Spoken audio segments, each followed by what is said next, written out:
Hello दोस्तों, नमस्कार। आपका हमारे यूट्यूब परिवार में एक नई वीडियो के साथ फिर से हार्दिक अभिनंदन है। दोस्तों, इस वीडियो में हम प्लेटो के अनुकरण सिद्धांत पर चर्चा करते हैं। प्लेटो यूनान के महान दार्शनिक माने जाते हैं। इनका जन्म काल है वो 427 ईस्वी पूर्व से 347 ईस्वी पूर्व माना जाता है। एक मौलिक चिंतन के रूप में ये विश्व विख्यात हो गए। ये सुकरात के शिष्य थे और अरस्तु के गुरु थे, और ये होमर के समकालीन माने जाते हैं। पाश्चात्य काव्य शास्त्र में आदि आचार्य का नाम लिया जाता है तो वो प्लेटो है। आदि आचार्य कौन थे? पाश्चात्य काव्य शास्त्र की बात की गई है दोस्तों यहाँ पर, तो प्लेटो का नाम लिया जाता है। इन्हें अफलातून के नाम से भी जाना जाता है। तो प्लेटो को क्या माना जाता है? उपदेशक माना जाता है, मार्गदर्शक माना जाता है, और संस्कृति का संरक्षक भी माना जाता है। प्लेटो कविता को अनुकरण मानता है, और कविता के संबंध में क्या विचार रखता है? कलाकार वास्तविक जीवन के पदार्थों को उत्पन्न नहीं करते हैं, वे केवल उनकी छायाओं, बिंबों का ही निर्माण करते हैं।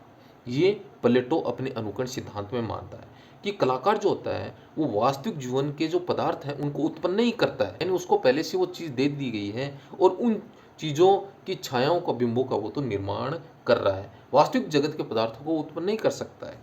ये कलाकार के संबंध में प्लेटो के विचार थे।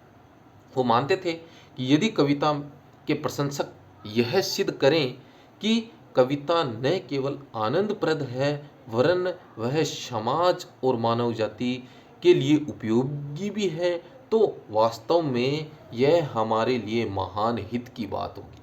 बहुत अच्छी बात इन्होंने कही है कि कविता न केवल आनंदप्रद होनी चाहिए, और वह समाज और मानव जाति के लिए उपयोगी होनी चाहिए। और जब ये सिद्ध हो जाता है, ये बात सिद्ध हो जाती है कि वो कविता हमारे लिए महान है, तो वह वास्तव में उस कविता के लिए एक प्रशंसक बात सिद्ध होगी, यानी उसकी प्रशंसा के योग्य वो बात होगी। प्लेटो पाश्चात्य साहित्य शास्त्र के प्रथम आलोचक भी माने जाते हैं। कौन? प्लेटो, पाश्चात्य साहित्य शास्त्र के। प्लेटो का जो दार्शनिक विचार जिसकी चर्चा हम यहाँ पर कर रहे हैं, अनुकरण सिद्धांत की बात यहाँ पर कर रहे हैं, यह विचार आइडल और फॉर्म्स के सिद्धांत पर आधारित माना जाता है। ये मानते हैं कि संसार की जो हर वस्तु है वो एक आदर्श रूप में छाया मात्र ही है, क्योंकि ऊपर हमने इसके संबंध में चर्चा भी कर ली है कि वो क्या मानते हैं, वो छायाओं, बिंबों का निर्माण ही कलाकार कर रहा है, कवि कर रहा है। तो ये संसार की हर वस्तु को एक आदर्श रूप में छाया मात्र ही मानते हैं। काव्य अर्थात साहित्य को समझने के लिए मनोविज्ञान का सहारा इन्होंने लिया, और तर्क व कल्पना, संयम और आवेग, ज्ञान और विज्ञान में सामंजस्य स्थापित करने का प्रयास इन्होंने किया। साहित्य को समझने के लिए मनोविज्ञान का सहारा इन्होंने लिया। वेरी इंपॉर्टेंट बात है ये। सर्वप्रथम काव्य में आध्यात्मिका का समावेश करने वाले कौन माने जाते हैं? वो प्लेटो माने जाते हैं। इनकी जो रचनाएं कौन सी हैं? ग्रोजियस एवं friends, Protagoras, the Republic, the लोई, आयोन और केटिलस इनकी प्रमुख रचनाएं मानी जाती हैं। अब देखिए, प्लेटो के कला संबंधी जो विचार हैं उनको 5 भागों में डिवाइड किया गया है। वो 5 भाग कौन कौन से हैं? भाव या विचार सिद्धांत, अनुकरण का सिद्धांत, इंद्रिय ऐक्य, आदर्श, सामाजिक उपयोगिता। इन 5 भागों में प्लेटो के कला संबंधी विचारों को विभक्त किया गया है। प्लेटो मानते थे कि काव्य नैतिक दृष्टि से उचित नहीं है, वह अनैतिकता को प्रश्रय देता है। ये प्लेटो का काव्य के संबंध में विचार था कि काव्य है वो नैतिक दृष्टि से ठीक नहीं है, वो अनैतिकता को बढ़ावा देता है। ये कौन मानते थे? प्लेटो मानते थे। काव्य मिथ्या या कल्पना का प्रचार करता है, मिथ्या जगत का प्रचार कर रहा है, कल्पना शक्ति को बढ़ा रहा है, ये प्लेटो मानते थे। प्लेटो को प्रत्ययवादी दार्शनिक माना जाता है। क्या माना जाता है? प्रत्ययवादी दार्शनिक माना जाता है। प्रत्यय अर्थात विचार ही परम सत्य है, ईश्वर उसका सृष्टा है तथा दृश्यमान जगत उसका अनुकरण है। काव्य को नैतिक मान्यताओं का विरोधी प्लेटो मानता था। काव्य को नैतिक मान्यताओं का विरोधी मानता था। आदर्श राज्य के लिए काव्य को घातक मानता था कि आदर्श राज्य के लिए काव्य बहुत बड़ा घातक सिद्ध होगा। ये काव्य के संबंध में प्लेटो के विचार थे। विशेष ज्ञान का इंद्रियों द्वारा होता है, लेकिन उसका वैज्ञानिक ज्ञान संभव नहीं है, क्योंकि परिवर्तनशील असत्य होने के साथ साथ इनकी अपनी स्वतंत्र सत्ता नहीं है। इनका ज्ञान इंद्रियों से होता है, परंतु वह अप्रामाणिक है। ये प्लेटो मानते थे। प्लेटो के काव्य संबंधी विचार और मान्यताएं क्या थी? देखिए, हम प्लेटो के अनुकरण सिद्धांत की यहाँ पे चर्चा कर रहे हैं, तो इसके संबंध में थोड़ी सी बात ये जान लेते हैं कि प्लेटो का जो अनुकरण सिद्धांत यानी अनुकरण की जो अवधारणा प्लेटो ने प्रस्तुत की, उसके अनुसार ये क्या मानते थे, पूर्व भी हम चर्चा कर चुके हैं कि इस संसार की जो हर वस्तु है वो एक आदर्श रूप में प्रतिबिंब है, यानी आइडल फॉर्म है।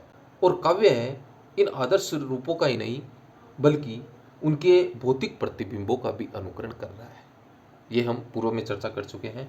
और इसी बात को सिद्ध करने के लिए, इस अनुकरण सिद्धांत को सिद्ध करने के लिए उन्होंने 3 बातें हमारे सामने प्रस्तुत की।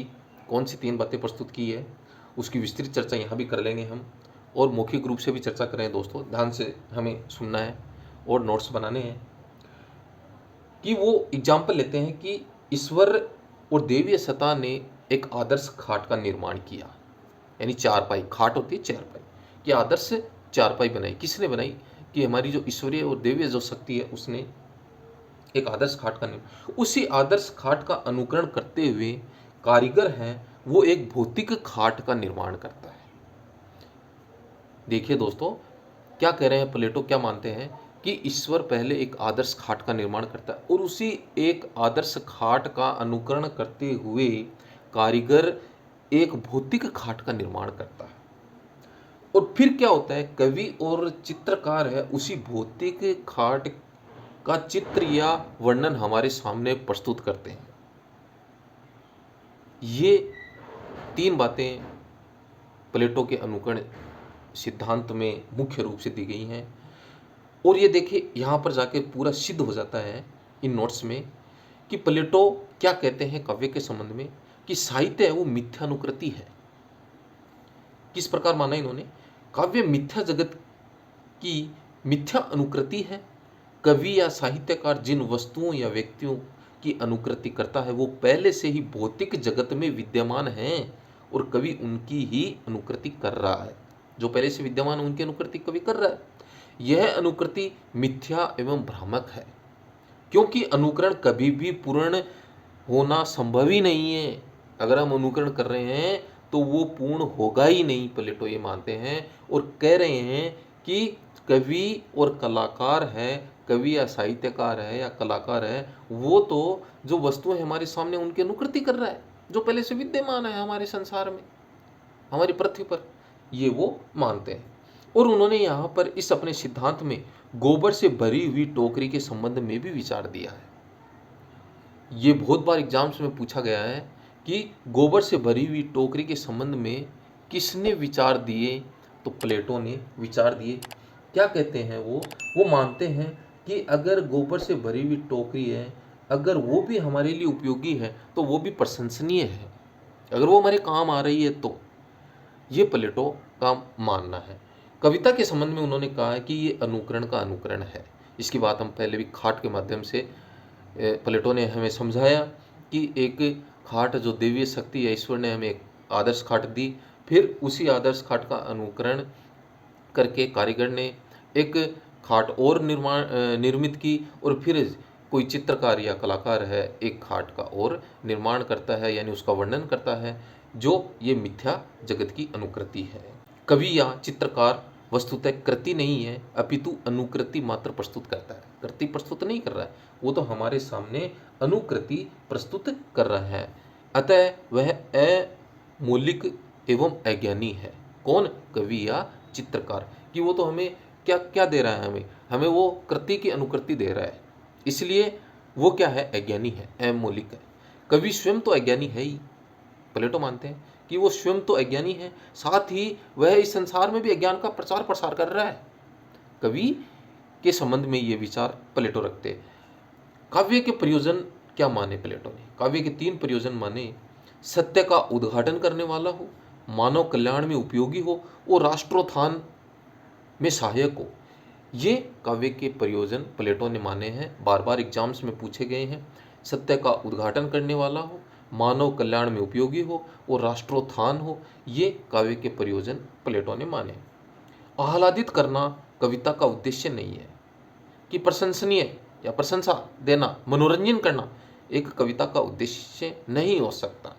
काव्य की कसौटी भी सदाचार और सत्य ही है। यदि कविता मानव को शिक्षा नहीं देती, कल्याण नहीं करती, सदाचार की वृद्धि नहीं करती, तो उसकी भर्त्सना की जानी चाहिए। बहुत बड़ी बात इन्होंने यहाँ पे कह दी कि कविता वो हमें आह्लादित करने वाले, मनोरंजन करने का उद्देश्य मात्र नहीं होना चाहिए उसकी कसौटी क्या होनी चाहिए? सदाचार और सत्य होना चाहिए। वो हमारे लिए शिक्षा देती हो, हमारा कल्याण करती हो, सदाचार में वृद्धि करती हो। अगर वो इन चीज़ों पर खरी नहीं उतरती है तो हमें उसकी अवहेलना करनी चाहिए, भर्त्सना करनी चाहिए। साहित्य की कसौटी उसके लिए आनंद एवं सौंदर्य न होकर उसकी उपयोगिता होनी चाहिए, कि वो हमारे लिए कितनी उपयोगी है, ये उसकी कसौटी होनी चाहिए। आनंद और सौंदर्य नहीं होना चाहिए। ये प्लेटो मानते हैं। प्लेटो की धारणा थी कि भाव या विचार ही आधारभूत सत्य है तथा यही मूलादर्श भी है। प्लेटो प्रत्ययवादी थे, यानी आदर्शवादी दार्शनिक थे। कला को शिव तत्व से युक्त होना मानते थे। इस दर्शन के अनुसार विचार यानी प्रत्यय ही परम सत्य है और यह संसार प्रत्यय का अनुकरण कर रहा है, ये प्लेटो मानते थे। दोस्तों, वीडियो आपको कैसी लग रही है? प्लीज़ वीडियो को लाइक, शेयर, सब्सक्राइब भी करें हमारे चैनल को, और कमेंट्स के माध्यम से बताएं कि हमारे ये नोट्स आपको किस प्रकार से उपयोगी लग रहे हैं।